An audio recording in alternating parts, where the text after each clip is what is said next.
All right, I'm a recovered drug addict. My name is Dave. Jeremy, thanks for asking me to be here. So I worked the 12 steps out of the big book, and it says the single most important aspect of this thing is one alcoholic or drug addict relating to another, right? So this kind of stuff is invaluable to me.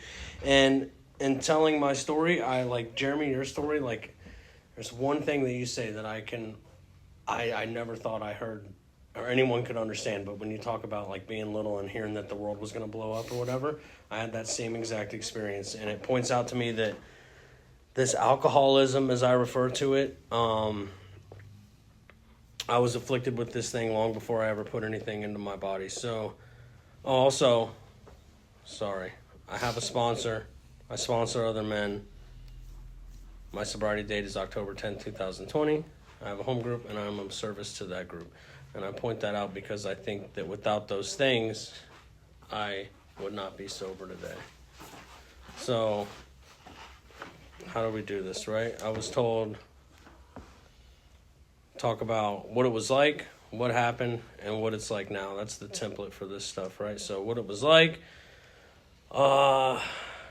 again, this alcoholism I suffered from long before I ever put anything into my body. I was just a very, very strange kid. And I think everybody knew that long before I ever knew that. I was just a weird kid. I remember my mother and my father split when I was 6 years old. And that made me really uncomfortable because I couldn't figure out what I was doing wrong to make like our household not fit for like my mom to want to kick it with us anymore, you know? And I remember I was 6 when that happened. And the reason I remember that is because my mom moved. And in her new apartment, her neighbor was this girl, Valerie, who was 7 years old. And that's how I remember I was 6, because I fell in love with Valerie. And I just remember, not being able to relate to anybody at 6 years old. I remember wondering every time I was around her, like, how could a beautiful young woman, 7 years old, ever want to be with a guy like me, you know, like a 6-year-old guy like me. And, alcoholism, as I understand it, is when I'm sober, and it's summed up in 3 things, like restlessness, irritability, and discontent. That restlessness is me pacing around, not knowing what to do with myself. When I was at my dad's house, I had a Nintendo, and all I could think about was Valerie. And when I was at my mom's house, I was with Valerie, and all I could think about was how she was probably judging me, and she would never want to be with me because she had a Sega, and she was an older woman, you know. She was an older lady, and I was real subconscious at 6 years old because at that time I was only like 1 foot tall, and I don't know, man. I just couldn't. I never felt comfortable, and I just transcended into all areas of my life.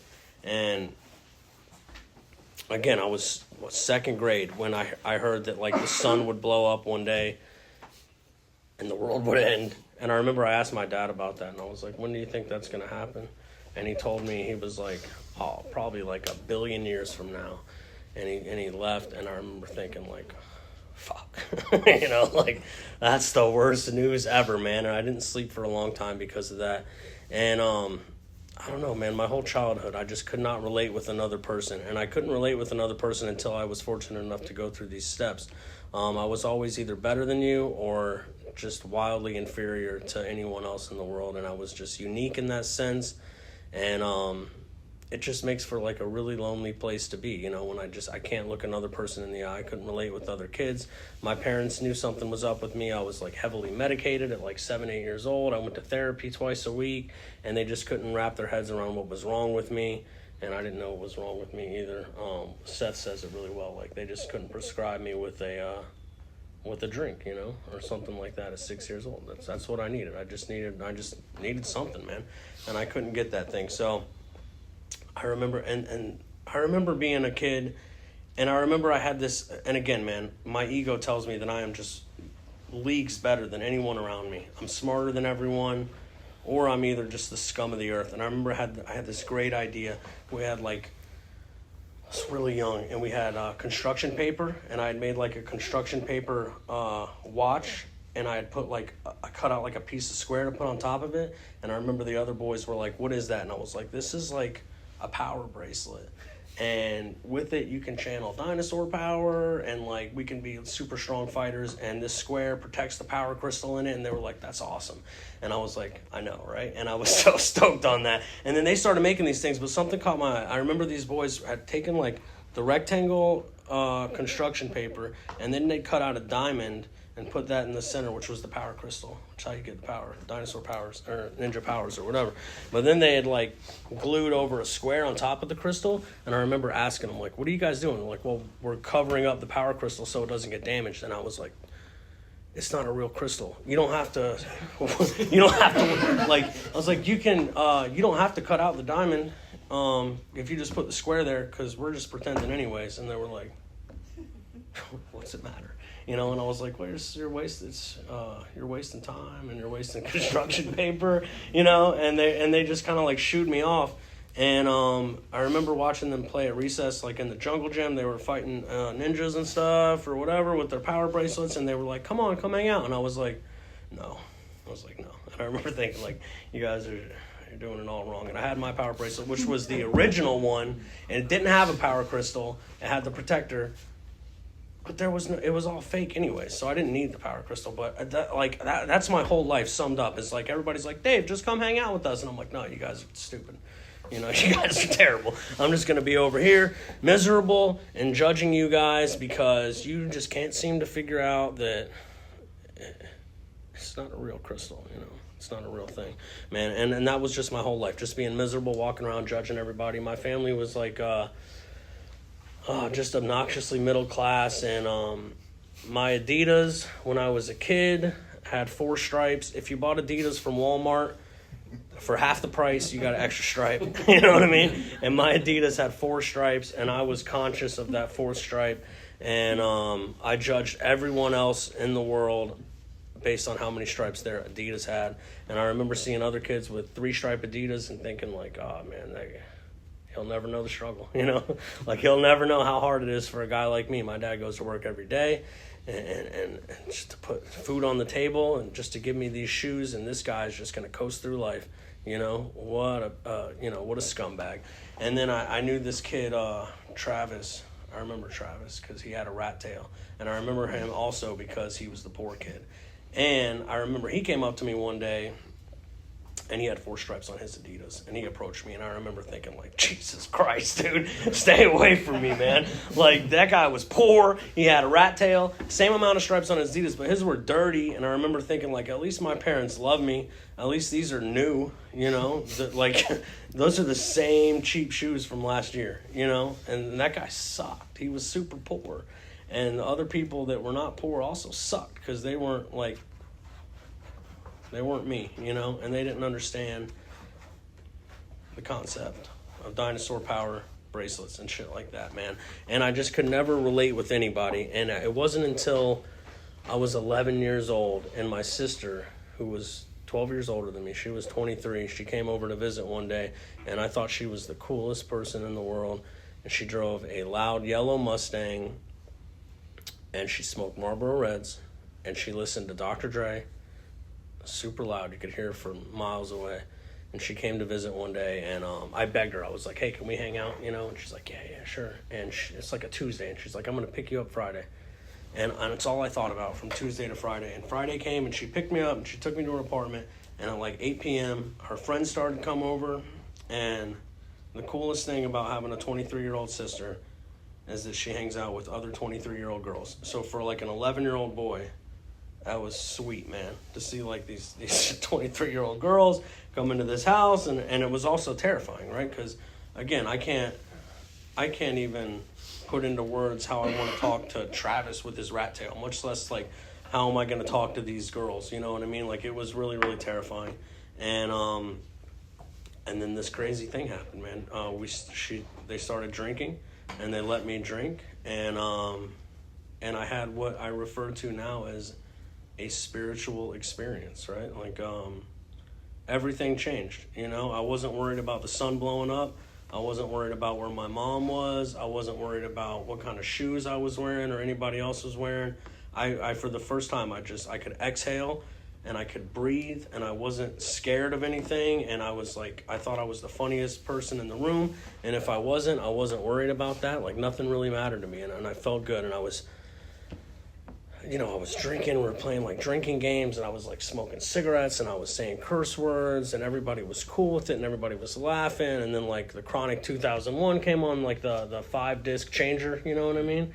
And I knew all the words to that, and I like sang along to all those words, even the, that one word. I said that word. Just don't don't cancel me, because it was like a different time, you know what I mean? I was 11 years old. And I knew all the words, man. It was such a good album when you're 11 years old. But, yeah, man, I just fit in. I belonged to the world for the first time. And Bill talks about it in the book. Like, I felt like I had finally arrived, and I could be a part of this world for once. And I don't remember what happened. I hear different, people tell it differently, like their own story. Like, some people say they drank and they didn't get drunk. Some people say they drank and they did get drunk and they threw up and it was miserable. And this, like, I don't know. For me, it was perfect, man. It's the perfect. It was amazing. It was perfect. Everything was great, man. Everything was lovely. I fell asleep at some point. My sister dropped me off at home the next day, probably like 11 o'clock in the morning. And then I went back to bed and slept till like 4. And I woke up with this like new, like, I don't know, I felt like a prophet. Like, I called all my buddies on the landline, and I was like, I figured it out, like, we just gotta find a way to get a hold of this stuff, you know what I mean? And, like, ingest as much as we can, and, like, it's gonna be sweet. And, my stepmother drank a lot, man, and she drank to the point where she wasn't allowed to drink, so, like, my dad would, like, not allow her to do that. So what she did was like hide alcohol in like the kids' toy boxes and stuff like that. So for me, I felt like I had this free pass. I could just like drink the stuff that was already stashed under my bed. What's she gonna do? Tell on me? Dad's gonna beat your ass. You know what I mean? Like, and she didn't remember where it was anyway. So I just had like, and it was like a really, really young age, man. I remember being like 12, 13 years old, and like I wanted to do that by myself. Like, I'd found all this stuff throughout the house, and I had friends that I wanted to show it to, and they were like, oh, this is kind of cool, but I was like, no, it's not kind of cool. Like, this is it, dude. Like, this is, and they wanted to like, hang out and like do stuff like that sometimes, but that's all I wanted to do. From like the second I discovered that stuff, I did not want to do anything else, man. I was never really into school that much, but when I started getting loaded, I wasn't into it at all. And I stopped going to school. I started getting in trouble, getting suspended and stuff like that. And, yeah, man, like, I can't really blame it on anybody else. Like, I wasn't really hanging out with the wrong crowd. Like, I was the wrong crowd, Like, it was always my idea. I would show up and be like, let's do this. And they're like, oh, well, it's not. And I'm like, let's do it. And I was homeless really young, man. Like, I got into this stuff really bad, like really fast. And again, it was the only thing I wanted to do. And I must have been like 19 years old. I'd been homeless for a little bit, and I was on like a really, really bad crack run. And I had discovered, like I said, really young, that I could not handle my drinking. So I had to do something about that. So I started messing around with painkillers, and that, I could stop drinking, so that worked out perfect. But then I discovered a little bit later that I could not stop doing painkillers, so I had to do something about that. So I turned to crack cocaine, and it does, man. It cured me of my painkiller addiction, and but I couldn't stop smoking crack after that, you know what I mean? Like, no matter how much I wanted to. So, I remember being 19, and my mother was a bartender, and so she had cash all the time. She didn't have, like, a bank account or anything, but me and a good friend of mine just robbed her blind one night, and she had, like, a big water jug full of coins. It was, like, full. It was one of those really big ones, and we took all the cash in her house, thousands of dollars, and we just... we bought all the crack in Tampa until we couldn't find anymore, which is a really, like going to Walmart and just put like, when they were still open 24 hours and like 1:30 in the morning trying to go to the coin store, like, okay, and like, what are you doing? Like, I gotta pay my vet bill or, it's fucking So, but that sucked, man. Like, I have a lot of experiences with wanting to get drugs and not having the money. And I don't know if anyone's ever had that experience. That sucks. And those are like awful stories in themselves. Spoiler alert, I end up getting the drugs by terrible means. But like this one time though, I had a lot of money and no one had any drugs for me. And that situation really, really sucks. You know, we just couldn't find crack. And I got a hold of a guy, and he said, like 1 p.m., whatever. And there's this part in the book where it talks about, and we agnostic, and it says, like, have you ever been, like, amazed by, like, a starlit night? What is that? You know what I'm talking about?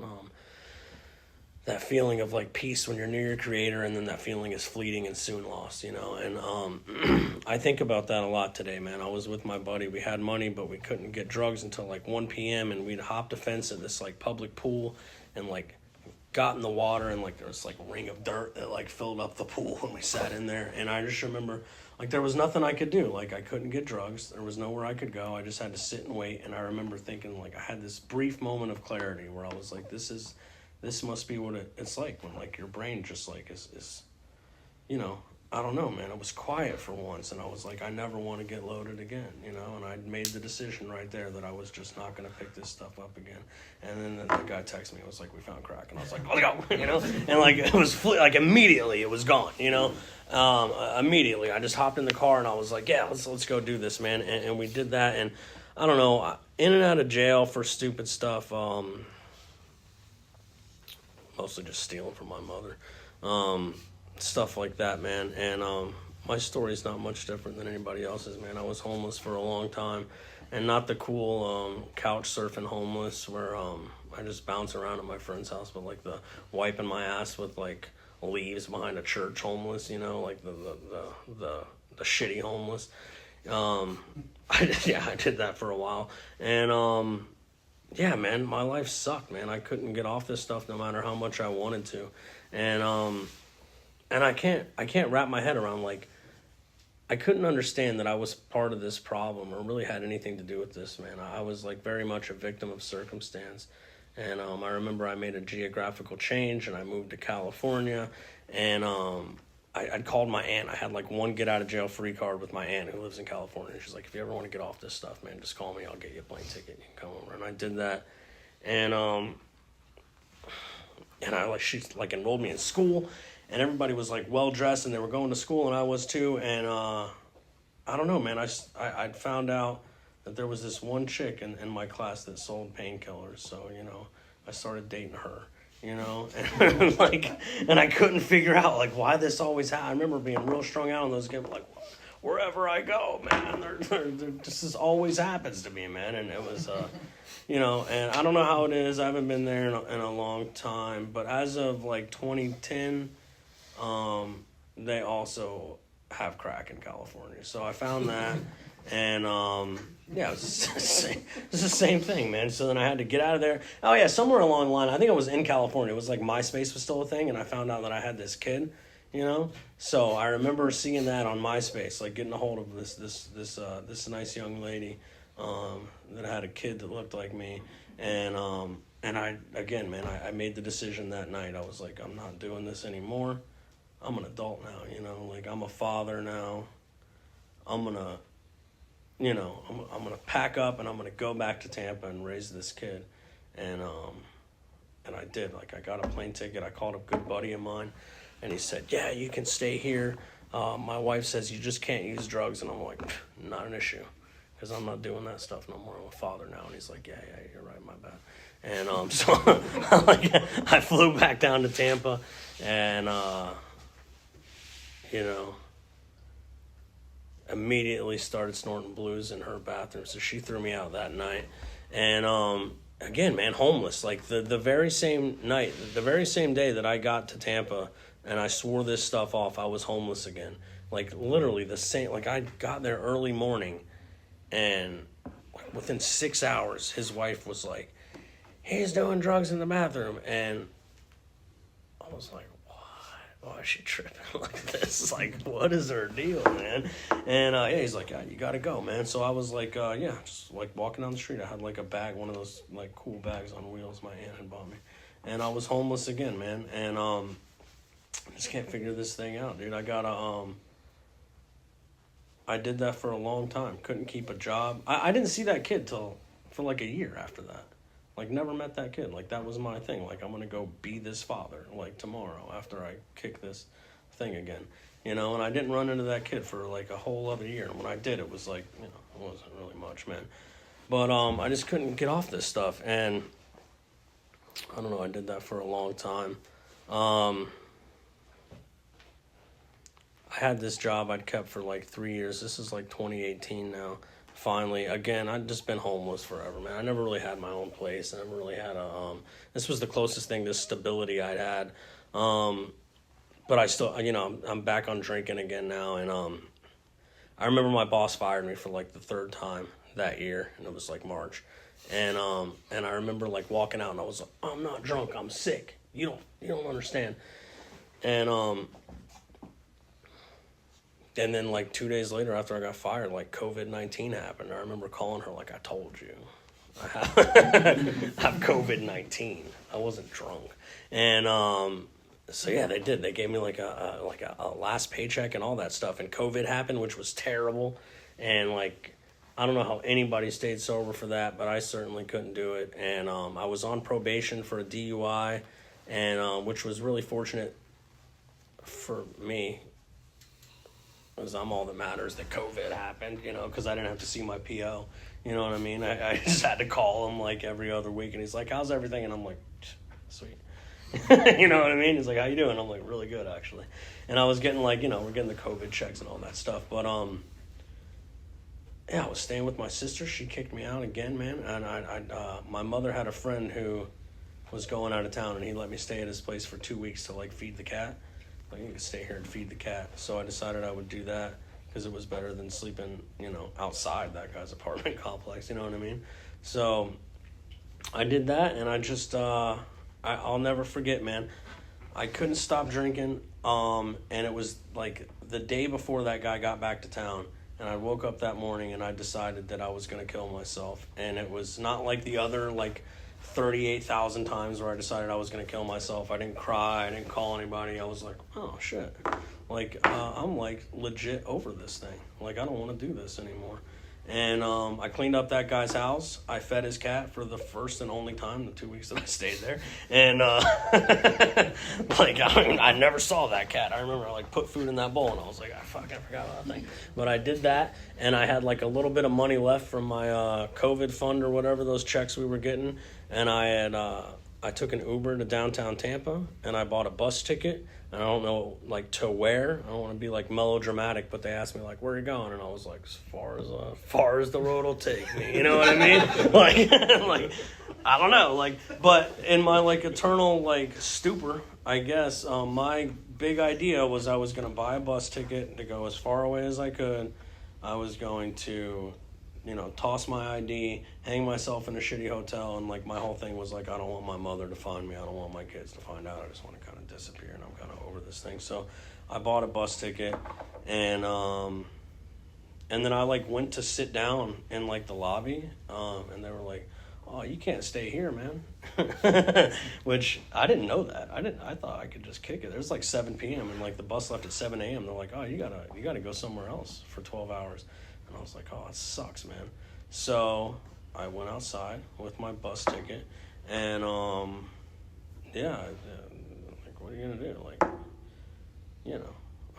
12 hours to kill. So I turned to the nearest gentleman I could find, and I asked him if I could buy some crack, And he was like, yeah, absolutely. And I put my hand out, and he put his hand over mine, and then I looked up, and he was gone. And I looked down, and I had this pile of spice, And I used to say I'll try anything twice, I shot Molly.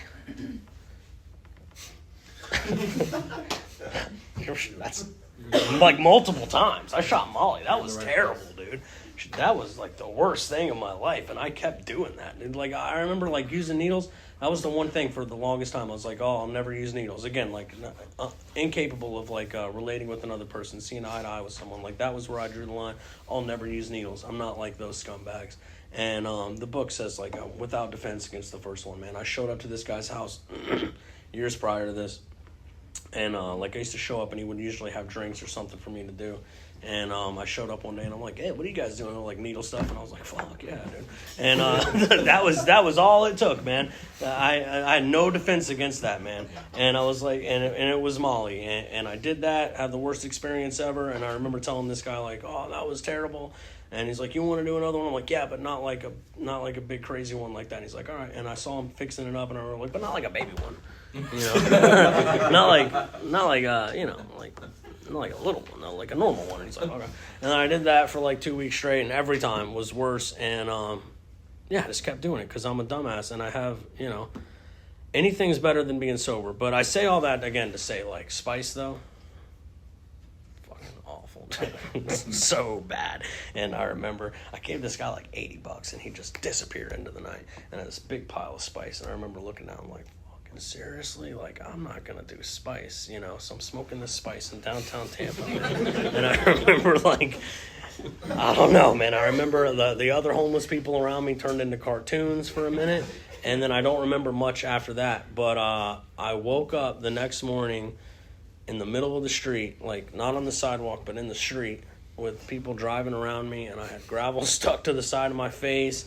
And I had this like little half pint of Skull vodka next to me, and it was like that much left in it, and I grabbed that and I drank it, and it was so hot. It was like boiling hot, and I remember like spitting it out, and just as soon as I spit it out, being like, fuck, I don't have any more. And just being like miserable. I remember having those thoughts of like, I can't even kill myself right. And I checked my pockets, and I've been mugged. They took my phone, they took my bus pass, my wallet, all that stuff.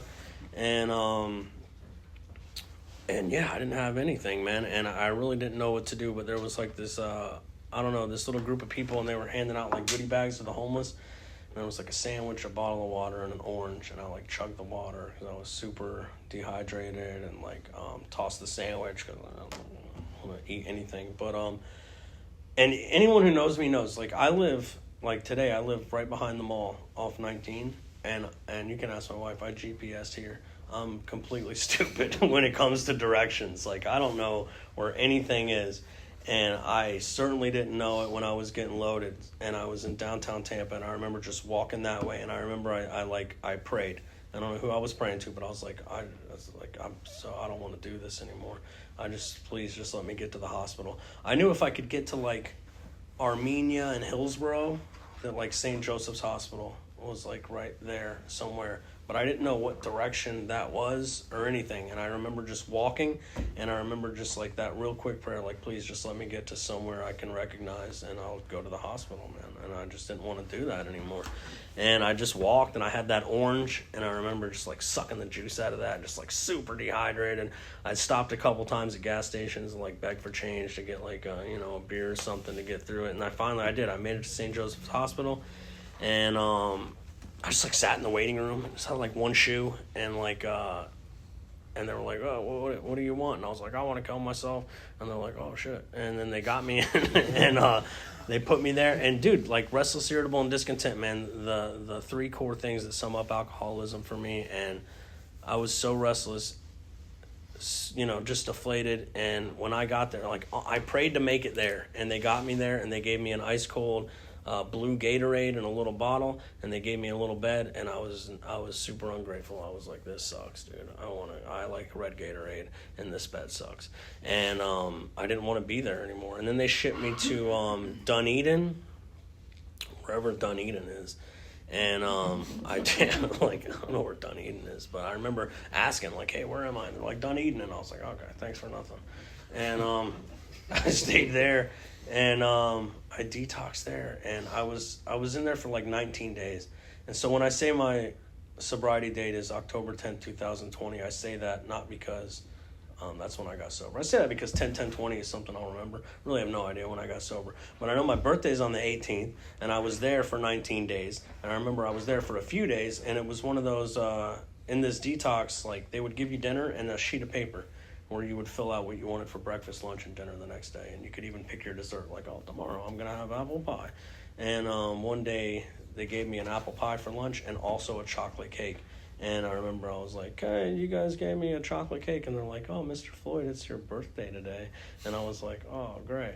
And so I remember, 10-10, somewhere around there. But yeah, I didn't know what season it was. I didn't know where I was. I didn't know how old I was. I was just shocked. And I remember after like 4 or 5 days, they were like, you can go. And I was like, no, you don't understand. I can't go. Like, please don't, I didn't want to go. Like I had come to this idea that like I was not fit to like live outside of those walls. Like those psych wards and detoxes, they were made for a guy like me. I am not meant to live outside of those places, you know. I've proved that multiple times that I cannot take care of myself. And I wouldn't go. I just begged them. I was like, can you please put me somewhere, like do something, like anything. And they tried to get me into rehabs and stuff, and I didn't have insurance. They couldn't figure that out. I remember they put me on what's that thing that you can't drink on? Traxone? No, the other one. Albuterol. No, the other one. Antabuse, that one. They put me on Antabuse. And I was like, fuck yeah. And I felt really good about it. Because they said, you can't drink on this. And I was like, that's what I need. And then I did that for like a couple days while I was there. And they told me like, no, this thing is making your blood pressure spike or something. For some reason I couldn't do it. Like, it's not going to work. We can't have you on it. And I remember being so deflated and like hopeless, man. And our book is really big on that word, hopeless. And that's exactly how I felt. Like, I felt like that was my last shot, because I really didn't believe that if I left that place, I was going to stay sober. And I didn't want to get loaded again. And I haven't wanted to get loaded in a long time. But my experience shows me that I'm going to get loaded whether I want to or not. And I was really terrified of that. So they ended up finally getting me into a 6-month rehab in Port Richey, which just like Dunedin. I have no idea what Port Richey is. I don't know where that is. I don't know anything about this place. And I sat in there, and then, you know, that was pretty cool. But I remember like 3 months into that, I had decided that I wasn't going to get loaded again when I left. I'd made the decision, you know, like the physical part of it had been removed. And 3 months in, I was like, yeah, I'm not going to, when I get out, I'm not going to do that shit anymore. And the AA guys would come in and they would share their phone numbers and their stories and their experience and stuff. And we got the phone like a couple times a day, but there was like a certain block in that rehab where you could only call sober support. So I called the AA guys, because we didn't really have a lot to do. It was like play, what's that game? The card game? Spades. It's like play spades or call these sober people, you know, and spades got really old real fast. So I called sober people. And I remember telling them like, yeah, I'm feeling good, man. I'm not going to get loaded when I get out of here. And I remember they asked me like, well, what are you going to do? And I'm like, I'm going to go back to my mom's house, get back with my girlfriend, get my old job back, you know, and pretty much do all the same things that I was doing before.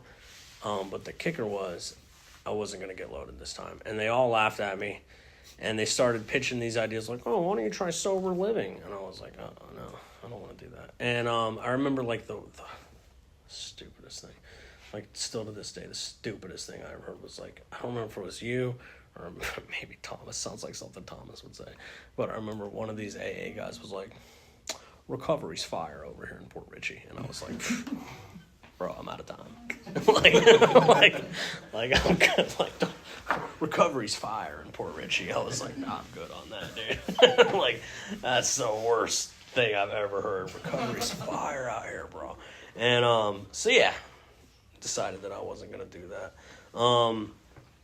But 3 months out of my 6-month stay in this rehab, because we did like the meetings on Zoom, you know, and 3 months in, I started to like listen to these guys and like kind of follow along in the book, and I started relating to what they were talking about. And I decided that, yeah, okay, maybe. I don't know how fire it's going to be out here in Port Richey, but I'll give it a shot. And I was collecting those COVID checks while I was there, so I had a little couple bucks stacked up that could pay for sober living. So I decided I would stay in sober living, and I did that. And yeah, the same thing, man. Like, it's weird. I'd been sober for 6 months, and like when I got out, I look back on it now, and I was ready to have a drink. Like, I didn't know that at the time, but like when I got out and I immediately went to see my kids, because that's what you got to do first. For me, I got to get my kids back immediately. I'm homeless, but I need to get my kids back. They need to be homeless with me because I love them, and I need to get that taken care of first. I did that, and I remember I got to sober living, and I was like, I'm gonna go see my kids, and they're like, okay, you gotta make a meeting every day, and I'm like, no, I got it. I'm gonna go see my kids. Like, well, there's a meeting at 6, and I'm like, oh, like today I have to do it. And they're like, yeah, every day. And I was like, oh, this place sucks, dude. Like, immediately, I was super ungrateful. I was like, this place is the worst. So I did. I went to a meeting. I got with, that was like a Wednesday. I think I saw Jeremy I saw you on Thursday at A Club. And I'd seen Jeremy at the A Club at a noon meeting, and I asked him to sponsor me. And it's funny now, I've heard. But, like, in the treatment center I was at, they couldn't see our faces, but we could see theirs because of HIPAA. So I saw Jeremy's face stretched out on this flat screen. He was like a celebrity. I thought Jeremy was a short, fat guy. And so, like, you know what I mean? Like, I was like, oh, shit, he looks totally different. But he did. He said he would sponsor me. I went to the Fourth Dimension group the next day, and he's like, what are you doing tomorrow? Nothing. And I've learned now, by the grace of God, I've learned through working these steps and applying this program to my life, I've learned now, when someone asks you what you're doing tomorrow, you better be quick. You better have something to do. Because, like if you don't, man, and I hadn't figured that out yet. I saw him at A Club, and he's like, what are you doing tomorrow? And I'm like, I don't know, man. He's like, come to the Fourth Dimension group. So I did, and then I saw him there, and he's like, what are you doing tomorrow? And I'm like, nothing. And he's like, cool, come to the Wonderful Saturday Step Group. It's a big book meeting. And I was like, okay. And then, and I'm really not quick on the pickup, so I saw him at that meeting, and he's like, what are you doing today? And I was like, nothing. And he's like, oh, okay, well, let's go read this book. And I started to figure it out. Like I'm good now. Like, if you ask me what I'm doing tomorrow, aquarium. Just like that. You know what I mean? Aquarium, going to the zoo. I got stuff now. But at the time, I didn't have anything. And I did. I went back to his place. We started reading that book. I still can't wrap my head around this stuff, but I got to do this stuff because I don't want to be homeless. And we read this book, first 2 steps. He asked me to get on my knees, and I remember thinking, like, oh, okay, that makes sense. And, so, you know what I mean? Like, okay, it's all coming together. And did that. But, we did that 3rd step prayer, and I think about that, man. Like, I look back on that now. I didn't really understand step 1. I certainly didn't understand step 2, which is that I can come to believe that a power greater than me can restore me to sanity. We read step 1. I don't know what he's talking about. But we read step 2. It's 45 minutes now, and I'm starting to understand powerless. Because this guy is not going to take me home, apparently, until he's done reading. You know what I mean? So as he's doing step 2, I'm like, oh, shit, I am powerless, and my life is unmanageable because I can't go home till he says, you know what I mean? And we read step 2, and I don't know what that means, man, but he starts reading step 3, and I look back on that today, and I started to understand step 2. Came to believe that a power greater than myself could restore me to sanity. It's been described to me as like, do you believe that I believe? And as we're doing this prayer, and he's reading step 3, I'm starting to believe that he's certainly into this. You know what I mean? Like, I don't know if I am, but like he seems to really like this stuff. And we did that, and he set me up with a 4-step, and I didn't know, because I'd never done a 12-step program or anything like that. I had no experience with this. I didn't know the 4-step was so hard. I didn't know the 4-step was taking people back out. I didn't know it was killing people. I didn't know how tough this stuff was. Nobody told me, So he said, do a 4-step, and I just sat down, and I did it. He told me to do that 3rd step prayer beforehand. I did that, and I did this 4-step to the best of my ability, and I called him back, and and then he came over and went through that 4-step, and again, I still don't know what this stuff is really about, but I'm pretty sure that once he gets to know me a little bit better and see my side of the story and how like these people have screwed me over, and like he'll understand me, which is good because I finally have somebody on my side in this constant war against this stuff. And he tells me like, yeah, so this is all your fault, pretty much. Like, you know what I mean? And there I am back at square one, like everybody's trying to kill me, you know?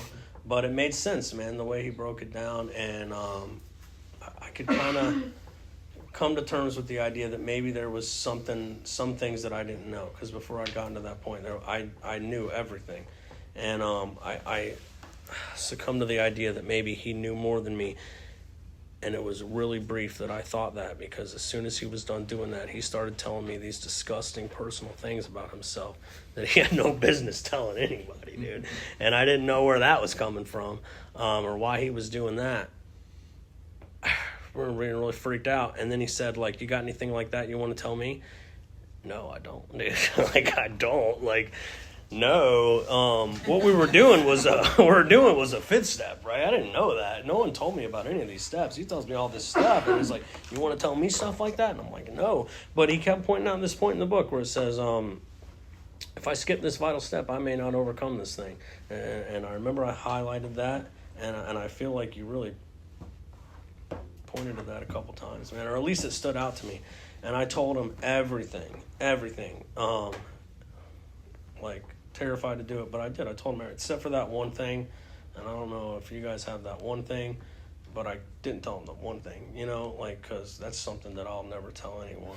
Take that to the grave, and I will never tell anyone. But everything else I did tell him, and I did keep that one thing, which is justifiable because no one needs to know about that. And he left, and he said, yeah, if you think of anything else, give me a call. I was like, all right, man. And I felt worse than I'd ever have before. And he told me how to do 6 and 7 on my own, and I took my big book down from the shelf like it says in the thing. But my eyes kept going to that line in the book where it says, if I skip this, I may not overcome this, you know. And I got really scared again. I was really uncomfortable, and I really didn't want to get loaded. But I'd started to buy into this idea that I was gonna if I didn't apply this stuff. So I called him back. Oh, I was like super freaked out about that one thing, man. Like, and I did, and I was like, I don't know. I was having a rough go at it, and I told him, I was like, there's like this one thing, man. And I like told him, and then the phone, and it was terrifying because I'd finally found this fellowship of men and women that like accepted me for who I was, you know, and I felt like I was really digging this whole process, and I felt like I could be restored to sanity one day. And then this one thing I knew for a fact that when I told somebody else about it, I would be, you know, asked to leave AA, and like I'd have to find, you know, I was terrified, man. I told him that one thing, and then the phone went silent, and I remember, like, I don't know if you remember it like this, but man, I remember Jeremy was like, oh, that's it? And I was like, yeah. And he's like, all right, man, well, I just pulled up to the house, so, it's like, I guess give me a call later if you think of anything. And then he just hung up, and dude, I exhaled, and I can't describe it any other way than a spiritual experience, man. It was that same exact feeling I got when I had my first drink. Like, I could breathe, man. Like, since then, I've had the opportunity to do that step with other guys, you know what I mean, and tell them all that same one thing. Certain things have come back up that weren't objectionable to me on that day that are now, you know, and I can tell these guys these things, and if you hear about them through the grapevine, if you hear those things about me, yeah, they're true. You know what I mean? Like, yeah, they are. Like, whatever, man. And I did 6 and 7 the way he told me to. Kind of skimmed over those. And 8 and 9, I started to make amends, and my life got better, man. 10 and 11, I started to be accountable, man. People at work thought I was insane because I would make immediate amends. I would call somebody a scumbag and then, like, spin around and be like, look, man, you're doing the best you can, and I'm sorry. You know what I mean? People thought I was nuts. And my life got really good, man. It got really good, and then it got, like, really terrible, dude. Like, I'd be lying if I said, do these steps and everything's going to be perfect, man. I started messing with girls, and I was suicidal all over again, and I called Jeremy, and I had to do another 4th step, you know. My job pulled me into the office at 18 months sober, and they said, Dave, you're the worst person we've ever had to work with, and we want you gone. And this was me doing my best. I been through the 12 steps, and I had to revisit 6 and 7, man. I had to do this stuff over again. My experience with this is when my life's terrible, I got to look at what I'm not doing, not what other people are doing to me. So what's it like now?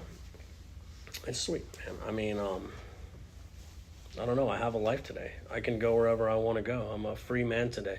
I have a relationship with my children today. They have a room at my house. I have a relationship with my mother. The job that fired me a million times, that I stole thousands of dollars from, I go there periodically and hang out, and I pay them back, you know. When I made that amends, my boss said, "How long you got to do this?" And I was like, "Forever." And, you know, like, they're happy to see me, man. Like, I'm still employed at that place that pulled me into the office and said, "We want you gone." And the reason for that is through God and good sponsorship, man. I took a list of all my character defects into the bathroom every day for like 6 months when I got to work, and I read those lists and I prayed sincerely to God, like, "Please, man, take these things away from me. Please take them away," you know, because I found that my assets and my defects, I don't know the difference, you know. So I asked God to take all that stuff away from me, and on my best day, He does, and my life is good today. I'm surrounded by friends. I have family. I can do whatever I want to do. I can go wherever I want to go, and I owe that to you guys. So yeah, thank you for allowing me to share.